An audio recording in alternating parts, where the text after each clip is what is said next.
Assalamualaikum warahmatullahi taala wabarakatuh. Selamat bertemu kembali anak-anak Bapak yang berbahagia dengan channel Education and Sport, channel yang senantiasa memberikan materi-materi pembelajaran untuk kalian, khususnya untuk kelas 4 ini. Baiklah anak-anak, sebelum Bapak mulai, marilah kita sama-sama berdoa sesuai dengan agama dan kepercayaan masing-masing. Berdoa mulai.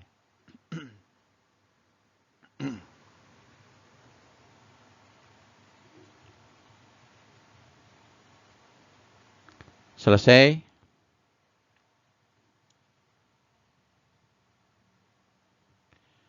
Baiklah anak-anak, Bapak ingatkan kepada kalian. Sekali lagi Bapak ingatkan kepada kalian, jangan terlalu banyak melakukan aktivitas-aktivitas yang kalian lakukan di luar rumah karena situasi dan kondisi kita atau wilayah kita saat ini belum kondusif, sehingga kalau kalian terlalu banyak melakukan aktivitas di luar akan membahayakan pada diri kalian sendiri. Oleh karena itu, lebih banyaklah beraktivitas di dalam rumah. Tapi seandainya jika kalian terpaksa harus beraktivitas di luar rumah, jangan lupa pergunakan masker kalian. Pergunakan masker karena masker itu akan melindungi kalian dan orang lain dari wabah yang melanda kita ini. Baiklah anak-anak, Bapak ucapkan selamat datang kepada anak-anak Bapak yang baru mampir di channel Education and Sport ini. Dan jika kalian belum mengklik like dan subscribe-nya, silahkan klik like dulu dan subscribe-nya, kemudian tekan loncengnya agar informasi-informasi video yang akan Bapak sampaikan, kalian akan bisa update, akan langsung masuk ke halaman internet kalian. Oke anak, kita langsung aja mulai pembahasannya kali ini. Kita akan memasuki tema 7, yaitu indahnya keberagaman negeriku.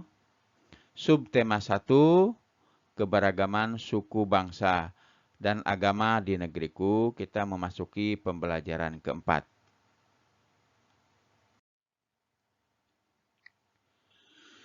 Menggali informasi teks melalui ide pokok. Suatu teks mengandung beberapa informasi penting yang ingin disampaikan penulis kepada pembacanya. Untuk mendapatkan informasi tersebut, kita perlu memahami isi teks dengan baik.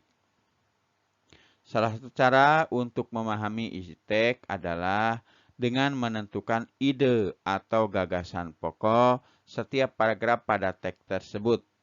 Ide pokok adalah gagasan yang menjadi pokok dalam pengembangan paragraf.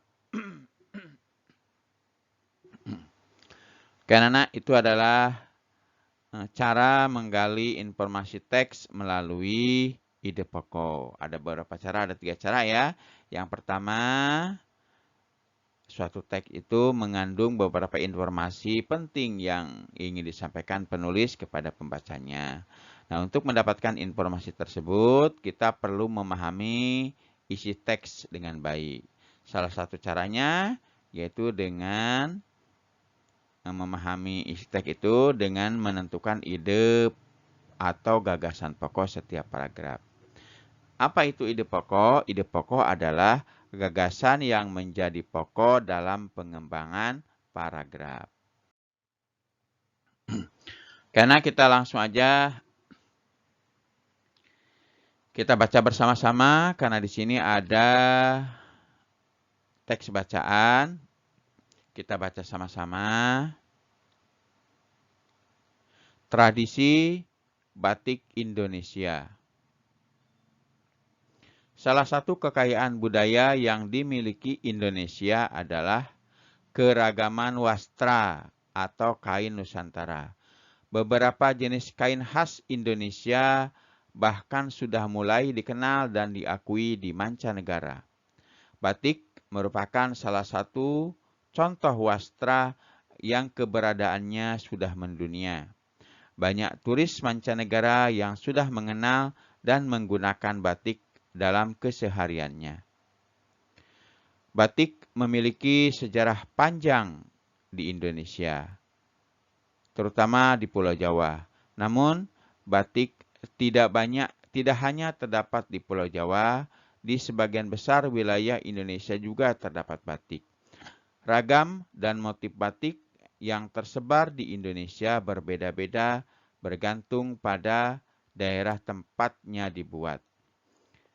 Sebagai budaya Indonesia, setiap lembar batik menyimpan jejak sosial, budaya, dan lingkungan daerah di Indonesia. Lembaran kain batik bercerita tentang nilai filosofis kehidupan sosial dan budaya di wilayah tertentu. Batik bukan sekedar seni lukis di atas media kain. Batik di Indonesia telah ditetapkan sebagai warisan budaya dunia oleh UNESCO pada tanggal 2 Oktober 2009. Kini, batik pun telah menjadi identitas bangsa Indonesia. Kita pun perlu melestarikannya agar identitas bangsa kita tidak hilang. Melestarikan batik tidak hanya dengan cara menggunakannya, tetapi juga memahami makna dan filosofi di balik motif dan ragam kain-kain batik tersebut.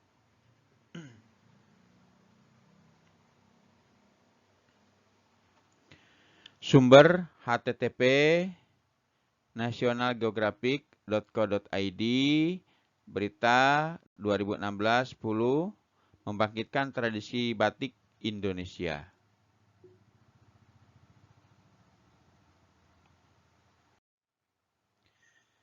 Karena itu tadi cerita mengenai batik. Silahkan, sekarang ada tugas yang harus kalian kerjakan. Tentukan ide pokok masing-masing paragraf pada teks tersebut. Teks yang tadi Bapak bacakan ada 3 paragraf. Nah, kamu disuruh di sini menentukan ide pokok tiap paragrafnya. Nah, kemudian isikan di sini ya. Di bawahnya yang tulisan ide pokok. Di kolom ide pokok. Paragraf 1, ide pokoknya apa. Paragraf 2, ide pokoknya apa. Paragraf 3, ide pokoknya apa. Oke anak-anak, nah ini adalah tugas 1. Silahkan kalian tulis tugas ini di buku tugas kalian. Kemudian kirimkan ke guru kalian.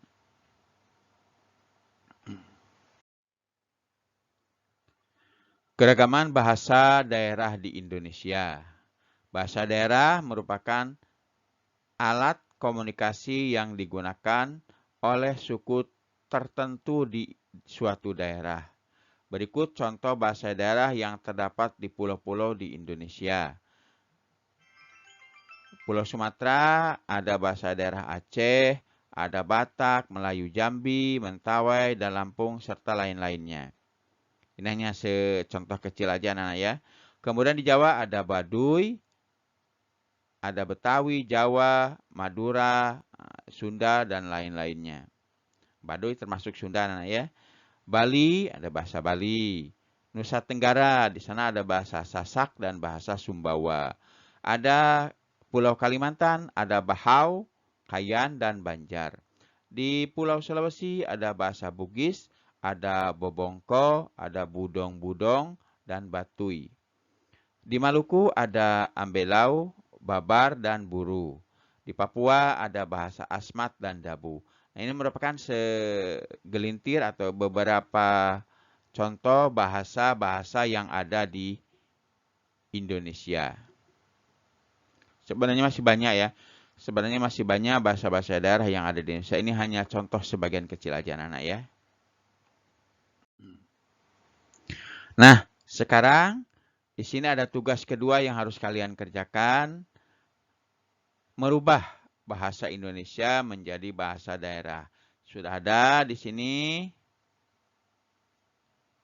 Ada bahasa Sunda, bahasa Melayu, bahasa Padang, bahasa Jawa. Misalkan apa kabar, bahasa Sundanya apa. Selamat datang, bahasa Sundanya apa. Oke anak-anak, ini nanti kalian tulis di buku tulis kalian. Ya, kalian tulis di buku tulis, kemudian foto kirimkan ke guru kalian. Misalnya, contoh, apa kabar? Apa kabar? Bahasa Sundanya apa? Ya, seperti itu ya. Apa kabar? Bahasa Sundanya apa? Ya, apa kabar? Bahasa Sundanya apa? Kumaha damang. Nah, seperti itu ya. Bahasa Melayunya apa? Bahasa Padangnya apa? Bahasa Jawanya apa? Kalau ada tahu, kalian silahkan tanya ke teman kalian yang orang tuanya misalkan dari orang Sunda siapa? Kemudian dari orang Padang siapa nih? Nah, kalian tanyakan. Orang Jawa siapa? Kalian tanyakan ya. Nah, itu aja untuk tugas yang kedua.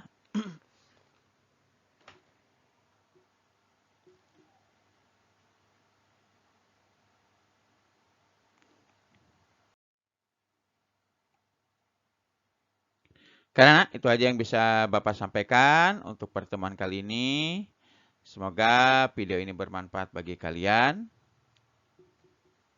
Jika memang bermanfaat, silakan share video ini bisa melalui Facebook yang kalian punya.